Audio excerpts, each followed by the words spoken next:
had a chance to get caught up with Robert F. Kennedy Jr. He is a longtime environmental attorney, a successful author. He's the son of Senator and Attorney General Robert F. Kennedy and nephew of JFK. Really doesn't need a big introduction, but he is doing something very interesting. He is now running for president of the United States. He is challenging President Joe Biden, along with Marianne Williamson, for the Democratic nomination in the 2024 election. He didn't have a whole lot of time, so I didn't get to ask him all the questions that I had for him. To be honest, I might have annoyed him a little bit with some of my questions at one point. Maybe I should have ordered things a little bit differently, but what are you going to do? Hindsight's 2020. So let me know what you think in the comments. Anyway, asked him about the state of the Democratic Party in 2023 and why, if you're like me, the party seems to have become unrecognizable in recent years. I thought he gave a really interesting answer to that. We touched on the war in Ukraine. We talked about some of the tragedy that he faced early in his life. It was really great to speak with him. He's had a fascinating life and has really had a front row seat to some of the nation's most consequential history of the last 75 years. He definitely deserves careful consideration as a presidential candidate. I think he's just a really interesting person, and it was great to get a chance to talk to him. So here he is, RFK Jr.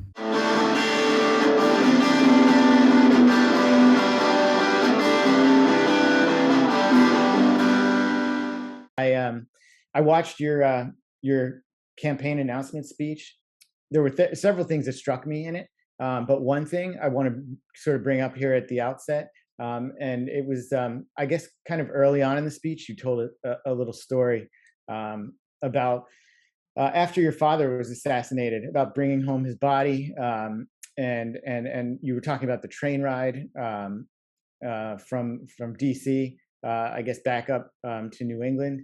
And is from New York, from Penn Station to Union Station. Penn Station, yeah. That really kind of moved me, I have to tell you. And as a father myself, I have a 14-year-old child, and you were 14 at the time. As someone who's lost a father, my dad died, not nearly in any way close to how your father died. But I just wondered, and I want to ask you how that affected you as a 14-year-old boy. I feel like it's hard enough to be a 14-year-old boy just under normal circumstances. How did that affect you at the time? What do you remember? It seemed like you remember very clearly that particular experience. I was with my dad when he died in Los Angeles, and we brought him back to New York on Vice President Humphrey's plane on US-2, and we waked him at St. Patrick's Cathedral. And then we brought him from Penn Station in New York to Union Station in Washington, D.C. Normally that's a 2.5-hour train ride, but it took us 7.5 hours because there were 2 million people on the tracks. And I will never forget, as a 14-year-old boy, what I saw from the windows of that train that day. In all of the urban train stations in Trenton and Newark and Philadelphia and Baltimore, they were crowded with black and white men singing the battle hymn of the Republic. In the countryside, there were white people in military uniforms. There were blacks. There were rabbis and priests. I remember in Delaware there were 7 nuns standing in the back of a yellow pickup truck, just waving handkerchiefs at us as we passed. We saw, I remember passing a Little League game where all of the kids on both sides, both teams, the coaches, and all the spectators in the stand were standing with their hands at their hearts in salute. We saw Boy Scout troops saluting military officers and personnel, hippies in tie-dye t-shirts. It was people holding up babies, mothers holding up babies. Many of them had American flags. Many of them had signs that said, "Goodbye, Bobby," or "Pray for us, Bobby." I think my dad's death was, of course, traumatic for my family, but it was traumatic for the whole country. And there was kind of I guess there was probably some advantage to me in having that experience of shared grief that, a lot of people missed him. And, so I think, the country after that year was really in chaos. It was the beginning of Martin Luther King's death had come 2 months before, and then Yeah. the Democratic primary then was in chaos, and you had the riots during the convention in Chicago, and the whole country seemed like it was falling apart. So my life felt like it was falling apart, but it felt like the whole world was falling apart. Yeah. And how long would you say it took you to kind of recover from that, or have you recovered from that emotionally? So I asked my mom one time about about one of my brothers was killed. I asked my mom because my mom had had a lot of loss. Her parents had died, and and her brothers, and I asked her, does the hole that they leave when they go, does it ever get any smaller?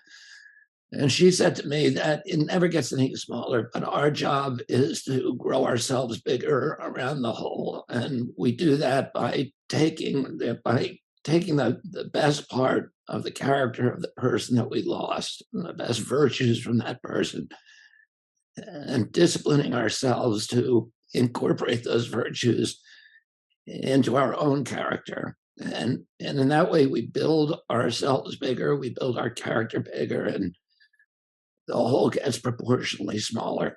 But I don't think it ever goes away. That seems to be some a bit of wisdom from your mother there, and she's still alive today. Is that right? I think you were posting on Twitter about her not long ago, about her birthday, right? She's 94. That's amazing. Good for her.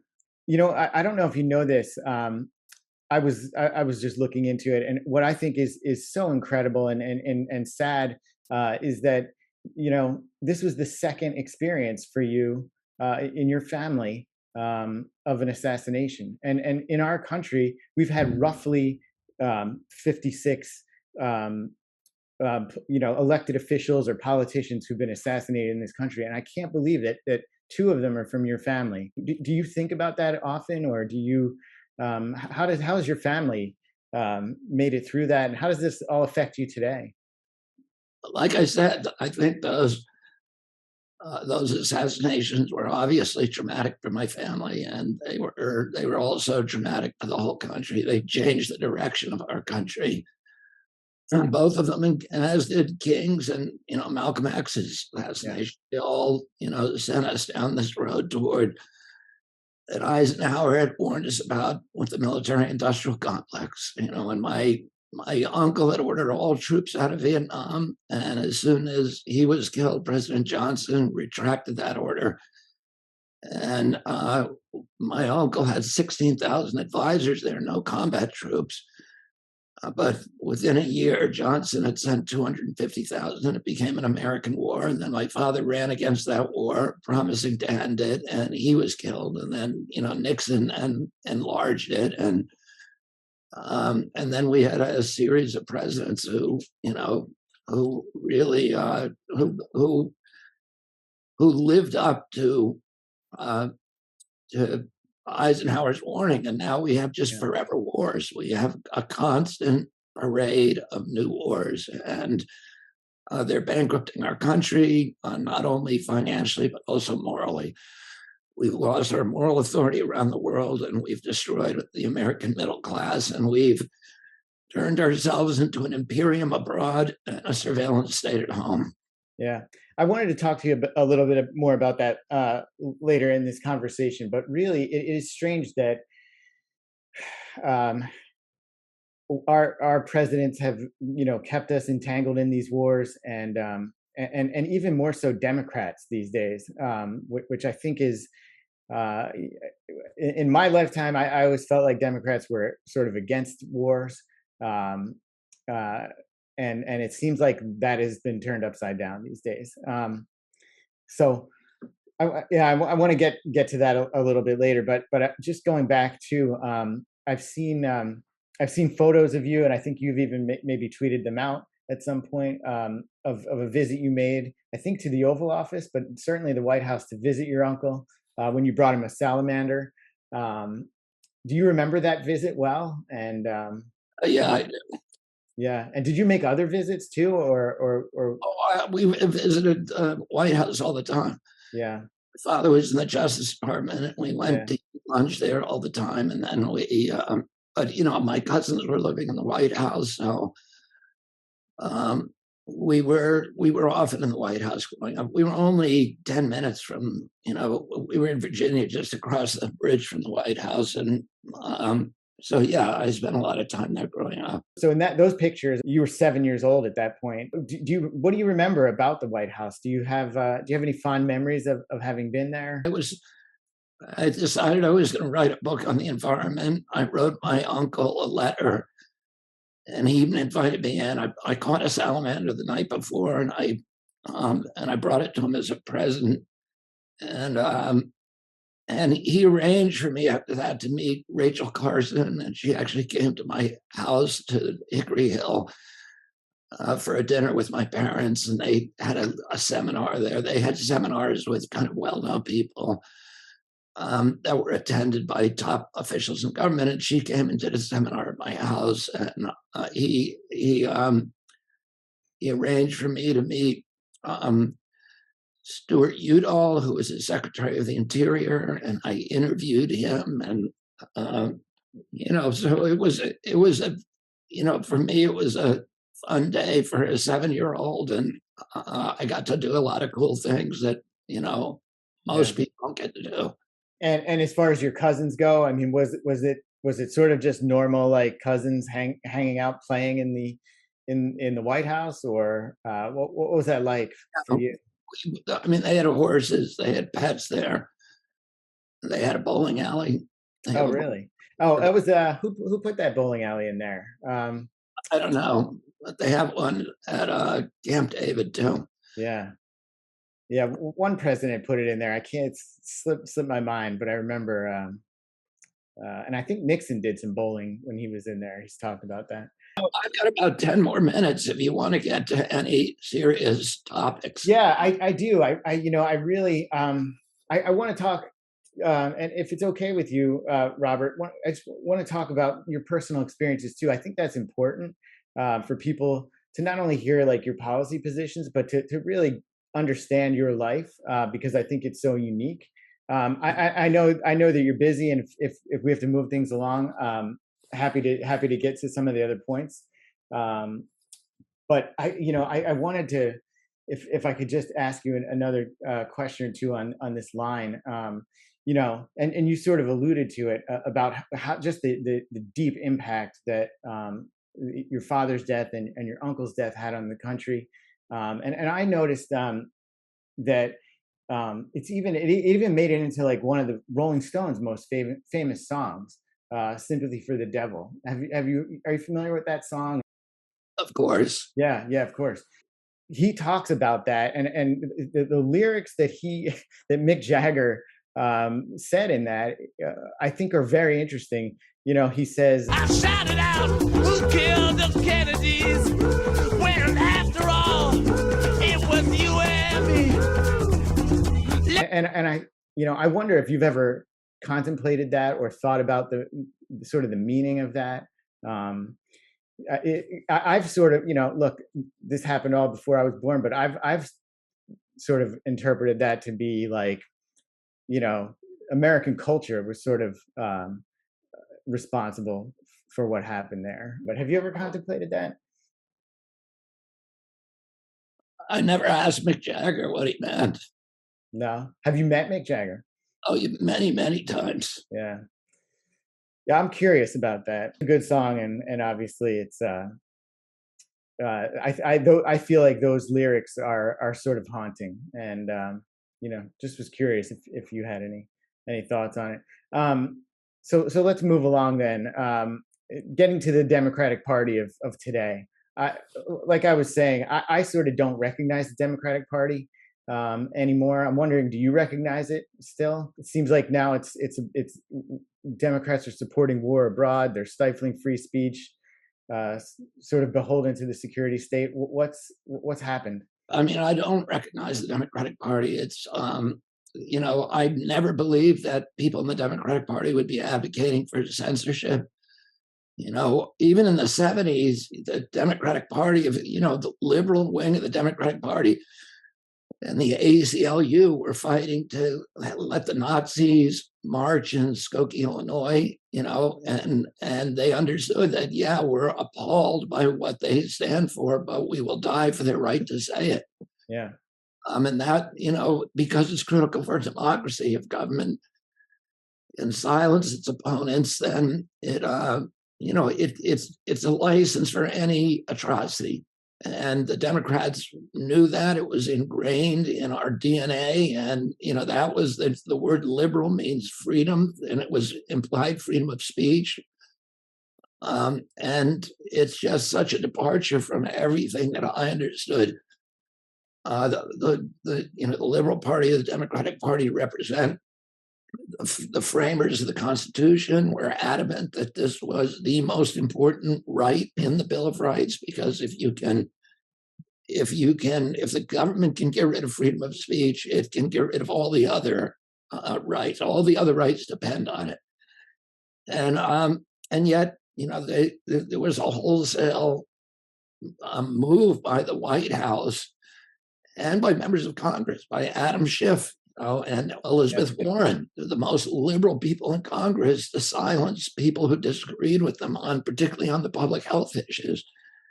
And as it turns out, they were wrong about those public health issues. All the things that people like me were saying about the vaccines, the lockdowns, the masks, the social distancing is now acknowledged by Anthony Fauci and by the top public health experts, by Rachel Walensky, by Robert Redfield. Yeah, the vaccines didn't prevent transmission. They didn't end the pandemic. The lockdowns were not science-based. They were cataclysmic for the economy and for human health. The masking was not science-based, and today is still not science-based. And now these things are acknowledged, and many, many more. I mean, I was deplatformed for requesting that Congress investigate the possibility that NIH may have funded studies in the Wuhan lab that could have led to the coronavirus, and that was declared to be misinformation. Yeah, that's a gain of function research, correct? Yeah, and of course it was. The things that we were saying were not only reasonable, but most of them have turned out to be really obviously true. Yeah. And yet, because we were saying things that the government didn't like, the White House provided a portal for the FBI and the CIA to censor people like me through the social media platforms, Facebook, Twitter, etc. We know this from the Twitter files and from the emails that have been released. So the Democrats were also the anti-war party.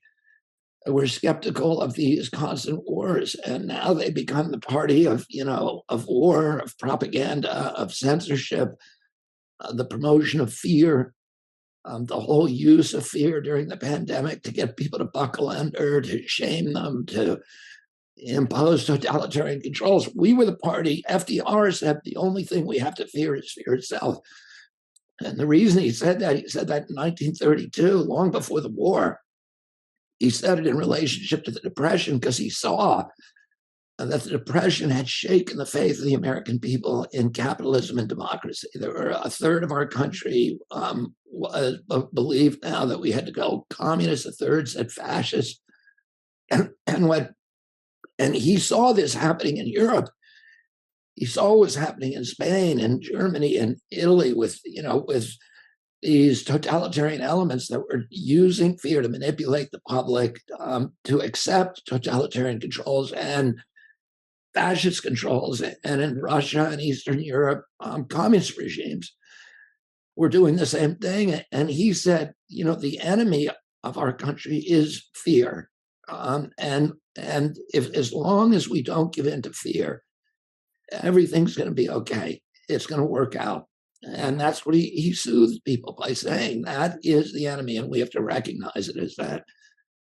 And he saved democracy in our country. He saved the capitalist system. He appointed my grandfather as the first commissioner of SEC, and they restored faith in the marketplaces, and they restored transparency to the marketplaces. They did it methodically, but we're supposed to be the land of the free and the home of the brave. Yeah. We're the land of the free because we're the home of the brave. And all of a sudden, the government was telling us that we needed to be frightened of germs, and that we needed to give up our constitutional rights. And there is no pandemic exception in the United States Constitution. The U.S. Constitution was written for hard times. It wasn't written for the easy times. It was written for, in the Civil War, we had 7.2 million, well, the equivalent. It's 659,000 soldiers died, the equivalent of 7.2 million today. Yeah. In relationship to our current population. So it was, and our country was being torn to shreds. And Abraham Lincoln tried to suspend habeas corpus, and the court said, you can't do it. You can't do it. The Constitution was written for the hard times. Yeah. And you don't do it. So, and I just thought that was ingrained in the DNA of every Democrat. And I'm shocked that it is not, that the Democrats have turned into the war party, the party of fear, the party of censorship, and the party of Pharma. And, and what do you think caused that, though? I mean, it seems to me like it was something that was bubbling up before the pandemic hit. Well, the influence of the pharmaceutical company was, I watched it all happen because there was a law for most of my life. The Democratic parties would not take money from big pharmaceutical companies. And, the Democrats have always been stuck because they won't take corporate money. Most Democrats, I'd say the majority of them, wouldn't take pharma money. They wouldn't take money from the other big donors like the NRA. They wouldn't take tobacco money. They wouldn't take oil money or coal money, chemical money, big ag. And the only places that they could really get money from was the unions and the trial lawyers. And then, in the during the time that President Obama was trying to push through Obamacare, he needed to get the pharmaceutical companies on board, because if they opposed it, they have more lobbyists on Capitol Hill than anybody else. They have more lobbyists than there are congressmen. They give twice as much as any other lobbying, as much as any other industry to congressmen, so they control Congress. And so Obama made the deal, a handshake with the devil, and said, and my uncle was part of that too, although he didn't want to do this, but, he was part of pushing through Obamacare. He wanted national health care. Yeah. And they had to make this deal with the devil, which is to tell the pharmaceutical companies, okay, we're going to have national health care, and we won't allow the government or the insurers to bargain over the drug prices. And that's what they wanted. And they said, if you do that, then, it's a gravy train for us, because now all the drugs are going to be paid for by the government. And you won't be able to bargain with us about them. And so the Obama administration agreed to that, and suddenly it became permissible for Democrats to take pharma money. And before that, the pharma money was going disproportionately to the Republicans. Now the Democrats started getting it disproportionately, and they became dependent on it very quickly. And then,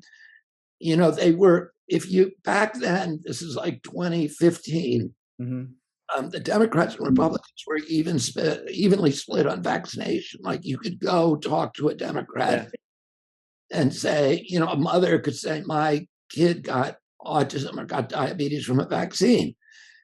and you would be welcome into their office. They wouldn't throw you out like you were, a rabid dog. Yeah. What would happen today if you did that?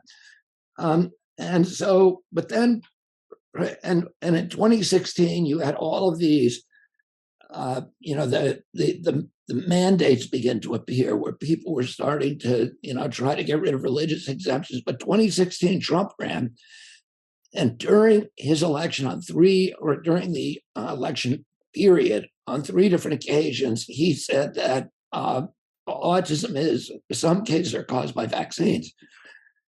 He knew people. He told me this, that he knew 3 mothers whose kids had been perfectly healthy and had gotten the MMR vaccine and gotten autism. So he said, I know it's true. And he said that. Yeah. I remember him talking about that. Yeah. All of a sudden, the issue became a partisan issue because Trump had said it. It's like when Trump, endorsed, when Trump came out against the TPP, these trade agreements, the Democrats who had always hated the TPP suddenly loved it. Oh, it was this contrarianism that was happening. So once Trump said that he thought vaccines caused autism, then the Democrats took that issue and they put it in the same dumpster with Trump's climate science and climate denial. Then it became a rabidly partisan tribal issue, and suddenly you couldn't find any Democrat who would even talk to a mother of an injured child. And then the measles outbreak occurred like in 2019, and then you had this just organized in every state. Over 100 pieces of legislation were then appeared, in the state legislatures in all 50 states, banning religious exemptions, mandating all vaccines for all children, and these kind of things. And it became split with the Democrats all for it, and then a lot of Republicans. So there was a small number of Republicans that the moms could talk to, but that was it. And a lot of that legislation went through. But from then on, it was a completely partisan issue. So when COVID came, Trump was the villain. Sure. And Fauci became the hero, and nobody was looking at all the other stuff that Fauci had been doing throughout his career. And if you even tried to talk about it, the very underhanded and, really barbaric stuff that he had been doing to people throughout his career, if you tried to talk about that stuff, you became a Trumper. And so it was lost in the culture war battles. So you think that it sort of started with during the passage of Obamacare, pharmaceutical companies donating to Democrats, and then Trump coming along and sort of. Yeah, there was a slow evolution. Yeah, that's interesting because it's very hard for me to look back and say, well, when was it exactly that the goalpost moved to the point where I feel like I can't recognize this party anymore for what it always was. And you're saying you think it sort of just happened over a period of what, maybe 5, 6 years, 7 years, maybe even? Yeah, just the chronology that I just told you. Well, I wanted to ask you about Ukraine war. And we were talking about Democrats supporting this war now. And now it seems like a lot of Republicans oppose it. Is it fair to call it a proxy war against Russia? Yeah, I think that it's a proxy war, and Zelensky who ran, and Zelensky, and I'm not saying this in a disparaging way, but in an admiring way, was a comedian and an actor. Yeah, I know. But so he had no political experience. Nevertheless, he won with 70% of the vote. Why? Because he ran on a peace platform. The people of Ukraine did not want to go to war with Russia. The only people who wanted that war were the neocons in the White House and the right-wing fascist organizations in the Western Ukraine, where unfortunately and when we helped overthrow the government of the Ukraine, the democratically elected government of the Ukraine in 2014. Yanukovych had been elected fairly and uncontested election, I mean, fair elections that weren't contested for, for being fixed or anything. And he was much more middle of the road. I wouldn't call him pro-Russian, but he was trying to play both sides. But in Ukraine, he was considered pro-Russian because he was very favorable to the people of the eastern Ukraine who are ethnic Russian. And he encouraged that they could speak their own language, they could retain their culture, etc. The United States put $5 billion into the demonstrations there, which were then hijacked by the far right. And there is a very, very intense far right in the Ukraine. That is the legatees of the Nazi occupation. And, that loves Stefan Bandera, who was, killed tens of thousands of Jews and Poles, and he's their hero. And there's, in fact, a statue to him in Kiev. And they hijacked that revolution with violence. They began making sniper attacks, false flag events, and this is well documented. And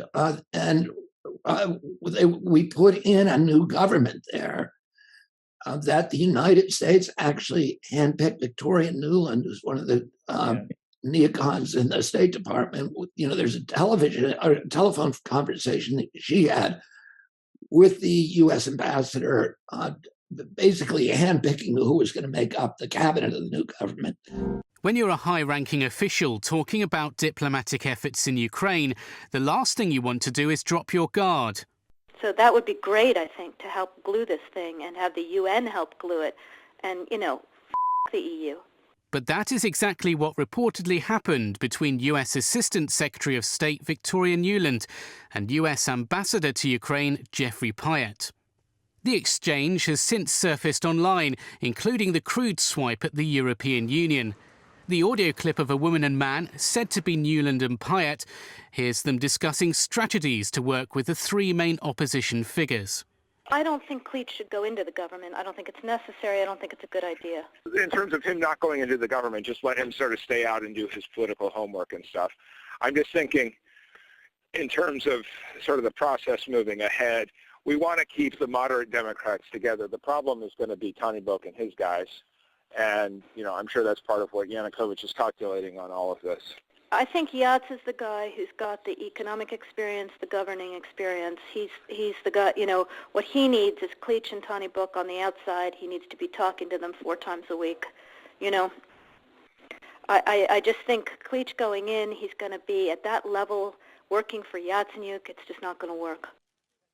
There is a suggestion for Nuland to contact Klitschko directly to play to his top dog sensibilities, while Nuland refers to getting the United Nations involved in a political solution. And that's where the unfortunate comment arises. I'm obviously not going to comment on private diplomatic conversations, other than to say it was pretty impressive tradecraft. The audio was extremely clear. Hello, how are you? Good to see you.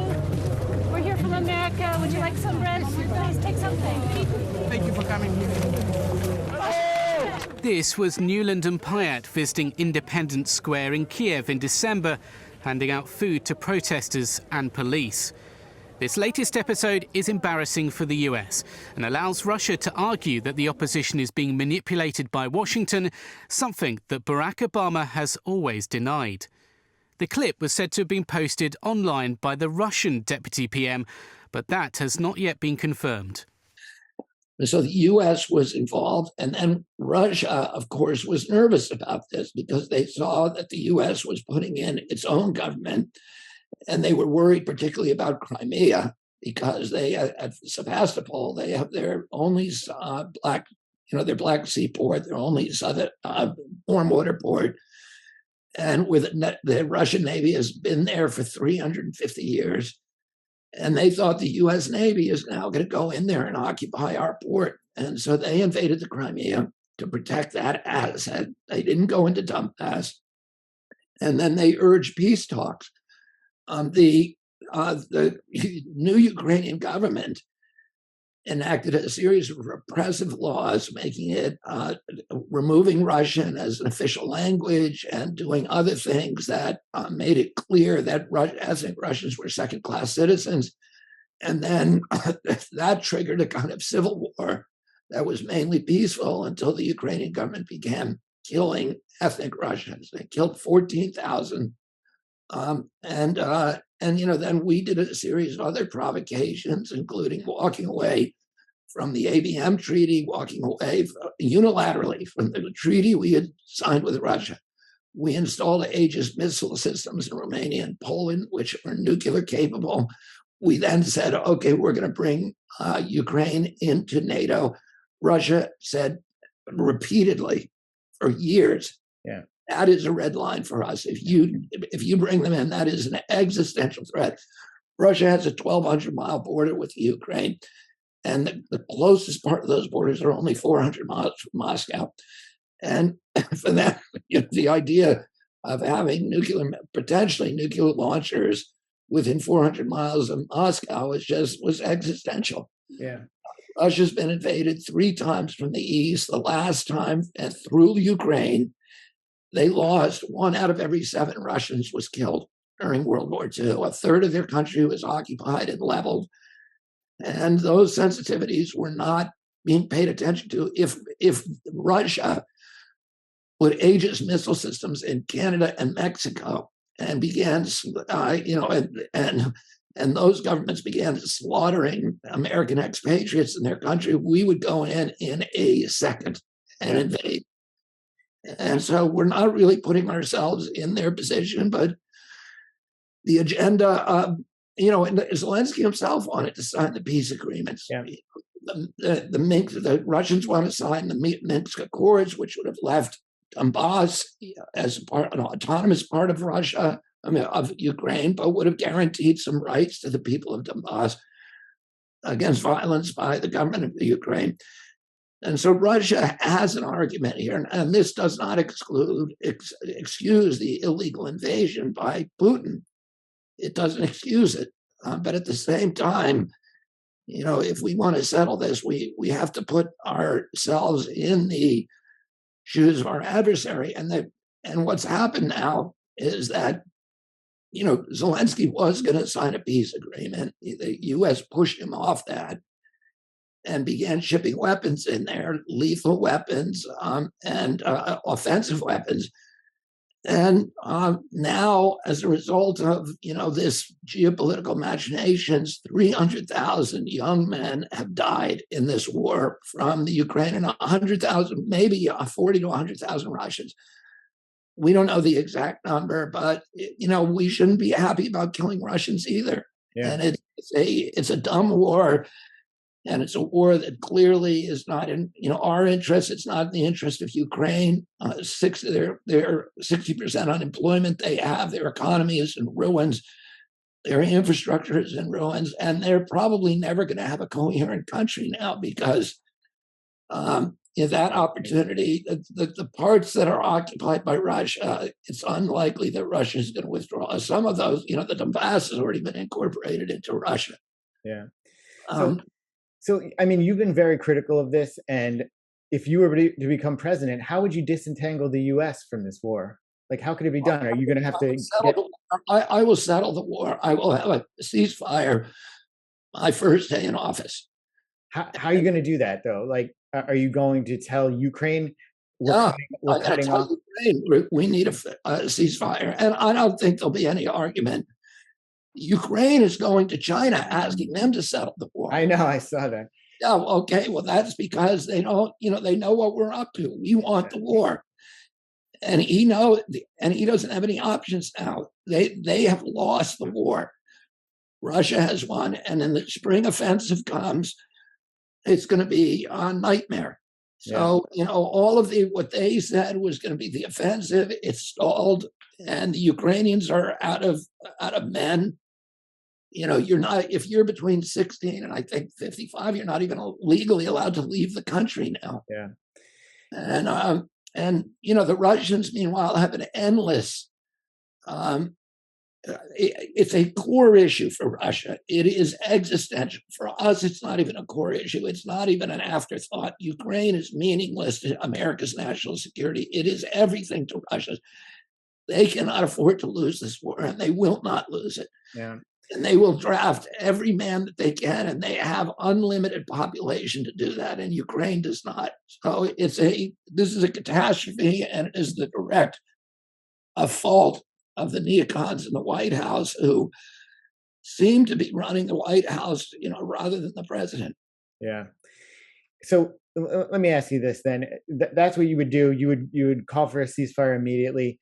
But even if you were to become president, you wouldn't be sworn in until like roughly 19 months from now. What do you think is going to happen in between now and then? Do you think I'm terrified about what's going to happen between now and then. I'm terrified because they don't, the neocons seem to be okay with World War III. And my uncle was surrounded by these guys. Yeah. And, Russia has 1,000 more nuclear warheads than we do. They can level our entire continental United States in 30 minutes. Of course, we're going to fight back and we're going to level them, but that's not going to be. Yeah, that's terrible. And do you think there's a real risk of that happening? I know we're closer now than we're the closest we've ever been since 1961. Yeah, since the Cuban Missile Crisis, essentially. And so you're worried about the next 19 months. Yeah. So I'll do one more question, then you got to close it up. Okay. I had a big list here for you. I know. I appreciate it. Let me just choose one here. We've sort of touched on this a little bit, but I wanted to talk to you about America's distrust of the media. I don't know if you saw it this week. There was an AP poll that came out that shows that 74% of Americans believe the media are doing more to increase political divisions in the United States, which I think is an insane number. In 1999, according to Gallup, 54% trust in media. Back in the early to mid 70s, trust in media was as high as 68%. What do you think is behind this just cratering of Americans' trust in the media? And I feel like you may have some. The media is not trustworthy there. I mean, look, during COVID, they lied day after day. They're lying about Ukraine. You won't hear on any media that there's 300,000 Ukrainians that have died or that we're losing the war. Yeah. Nobody will tell you that. They're lying to the American people. They're lying about, the war. They lied about transmission. They lied about masks. They lied about lockdowns. And, these are things, by the way, they may not even know they were lying. They were just repeating things that the government told them. But the job of the media is to maintain a posture of fierce skepticism. This is what Louis Brandeis said toward government officials. The reason we went to the war in Iraq is because the New York Times and other media outfits simply did not question these bizarre and absurd assertions that Saddam Hussein had weapons of mass destruction. They trusted public officials, and afterward, the New York Times was forced to publicly apologize for that, or its role in the roll-up to the Iraq War, for not questioning government officials. And yet, right now, they're telling you, they said again and again throughout the pandemic, trust the experts. Well, who are the experts? Yeah. They're government officials who have a huge financial incentive in these interventions and the vaccines, who are linked to the pharmaceutical companies and who should not be trusted. They should be treated with skepticism like every public official by the press. Yeah, I thought the lack of skepticism during the pandemic and during specifically related to the vaccines was just shocking and disturbing, actually. I mean, so many people, the media would just label anti-vaxxers. They did it to you. But really, I feel like you were nothing more than just vaccine skeptical, which is really what the media should have been, what reporters should have been. So what do you think of that? I mean, do you think they sort of abdicated their duties during the pandemic? That's what I said. They abdicated their duties. They were not. Journalism disappeared. There was an epidemic of journalistic malpractice, which was really the source of the pandemic. And And, they became propagandists. They became, scribes for government officials and, propaganda outfits or, pharmaceutical reps. They were telling people they were promoting pharmaceutical products and promoting fear of disease. And that's what they do. And, they're dependent on pharmaceutical advertising, and they had Pfizer sponsoring every show. And Yeah. it was the optics of it were horrible for anybody in the media who valued journalistic independence and journalistic credibility. It was a catastrophe, and nobody, it will take years for them to restore if they're capable of it. I don't think the mainstream television is capable of restoring its credibility because they're completely beholden to their advertisers and to government officials. Yeah. It's just like, the Soviet Union. Everybody knew you just don't believe them. You have to get your news somewhere else. Yeah. Anyway, thank you so much. All right, Robert. It was great talking to you. I appreciate you taking the time. And good luck out there. And maybe we can do it again sometime. I know you're so busy, and I appreciate it. But hopefully again, maybe we can check in. And best of luck to you. I really mean that. Thank you very much. Thanks for the conversation. It was fun. Yeah, thank you. I appreciate it. Take care.